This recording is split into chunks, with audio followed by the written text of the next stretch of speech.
После вчерашните 8 случаи заболени со коронавирусот, во вечерните часови добивме уште 14 нови случаеви, така да вчерашниот ден заврши со 22 нови случаеви само во вчерашниот ден. Вчера, за жал, го имаме и првиот смртен случај во нашиот град. Оваа прилика ја користам да му изразам сочувство на семејството на починатиот, а на останатите членови на семејството да му посакам побрзо закрепнување.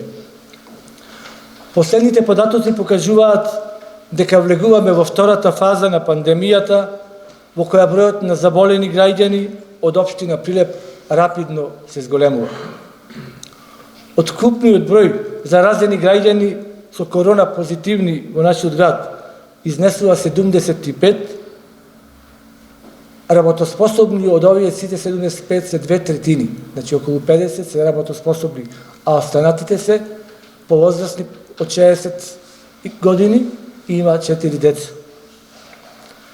Заради сето ова и прогресијата на ново заразени со коронавирусот во нашата општина, барам воведување на дополнителни мерки во нашиот град. За таа цел, утре во посета на општината ќе бидат вице-премиерот и министер за одбрана Радмила Шекеринска, вице-премиерот и шефот на Централниот кризен штаб Бујар Османи и министерот за транспорт и врски Горан Сугаревски, со кои ќе разговараме за мерките кои дополнително треба да ги превземеме. Ќе побарам поголема вклученост на армијата за спроведување на мерките и препораките на владата и Министерството за здравство.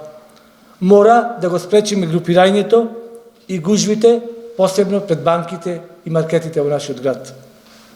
Исто така, во оваа прилика сакам да потенцирам компаниите каде има потврдени случаеви на нивни вработени кои се заразени со коронавирусот.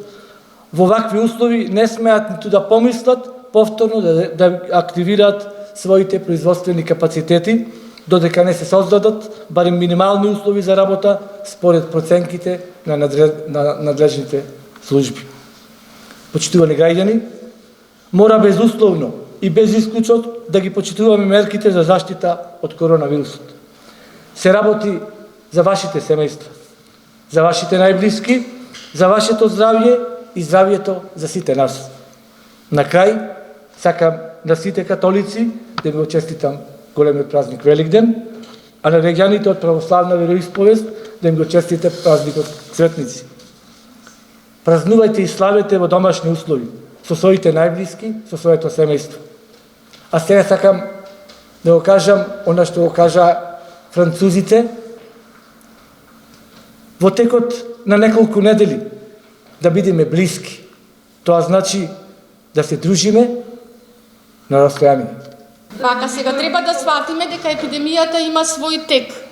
Ние само што ја поминавме првата фаза. Сега сме во втората фаза.